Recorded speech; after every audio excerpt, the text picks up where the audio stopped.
আজকে গুরুদেবের যে গানটা নিয়ে আমরা আলোচনা করব সেই গানটা হচ্ছে, তাই তোমার আনন্দ আমার পর, তুমি তাই এসেছো নিচে, আমায় নইলে ত্রিভুবনেশ্বর তোমার প্রেম হতো যে মিছে।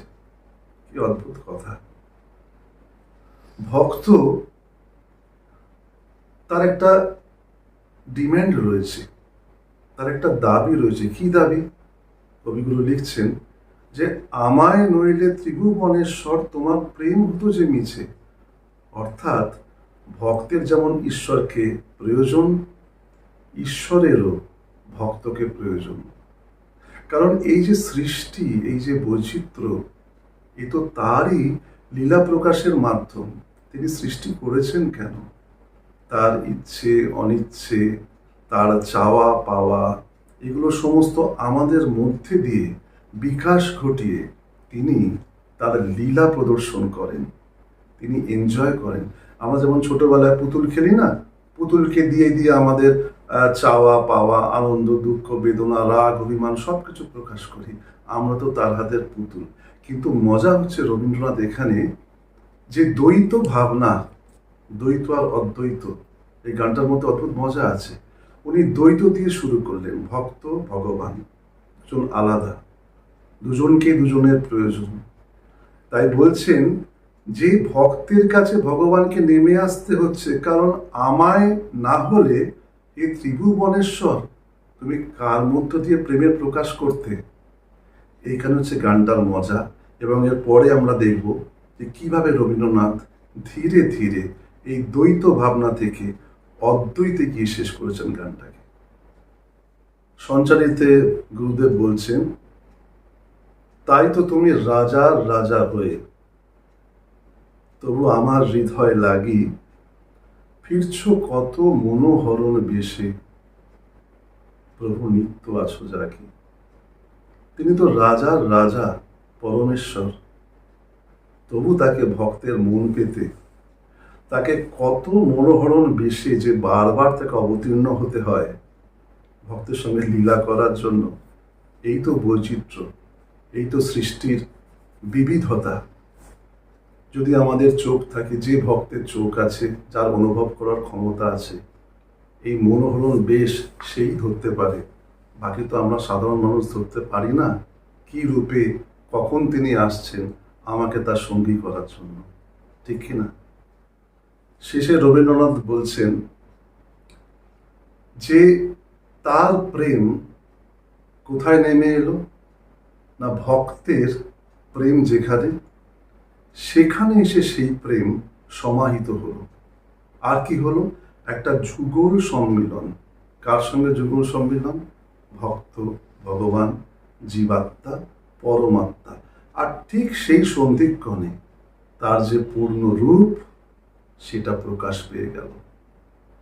এই পূর্ণত্বের যে প্রকাশ, সেটা একমাত্র তখনই সম্ভব যখন ভক্ত এবং ভগবানের দুটো মনের মধ্যে সম্মিলন ঘটে, দুজনে মিলেমিশে এক হয়ে যায়। জীবাত্মা পরমাত্মার মধ্যে কোনো ভেদ থাকে না।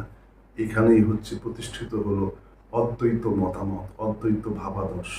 তাহলে গানটা শুরু হয়েছিল দ্বৈত থেকে, শেষ হলো গিয়ে অদ্বৈতে সমাধান। এবং এটাই রবীন্দ্রনাথ।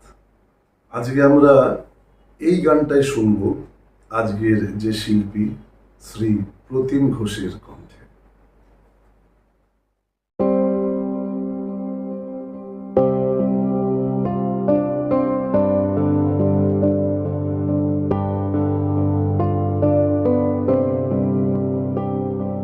তাই তোমার আনন্দ আমার পর, তুমি তাই এসেছো নিচে।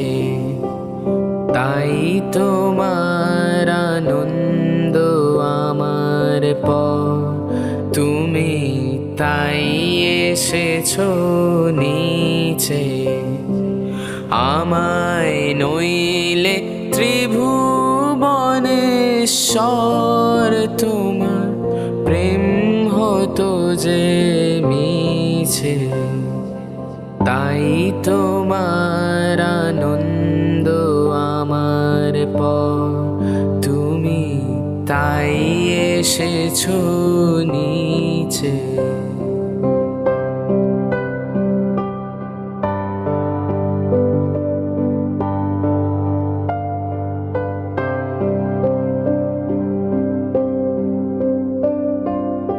আমায় নিয়ে মেলেছো এই মেলা, আমার হিয়ায় চলছে রসের খেলা।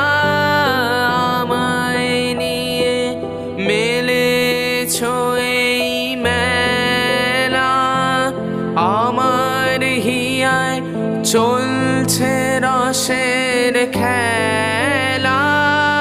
মোর জীবনে বিচিত্র রূপ ধরে তোমার ইচ্ছা তরঙ্গিছে, তাই তোমার আনন্দ আমার পর তুমি তাই এসেছো নিচে।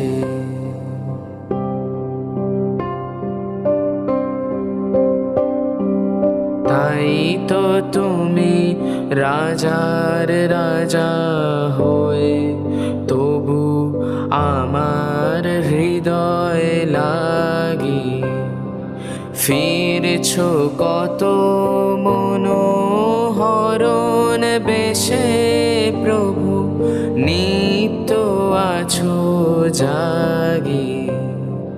তাই তো প্রভু যেথায় এলো নেমে তোমারি প্রেম ভক্ত প্রাণের প্রেমে। তাই তো প্রভু যেথায় এলো নেমে তোমারি প্রেম ভক্ত প্রাণের প্রেমে। মূর্তি তোমার যুগল সম্মিলনে সেথায় পূর্ণ প্রকাশিছে, তাই তোমার আনন্দ আমার পর তুমি তাই এসেছো নিচে। আমায় নইলে ত্রিভুবনেশ্বর তোমার প্রেম হতো যে মিছে, তাই তোমার আনন্দ আমার পর তুমি তাই এসেছো নিচে।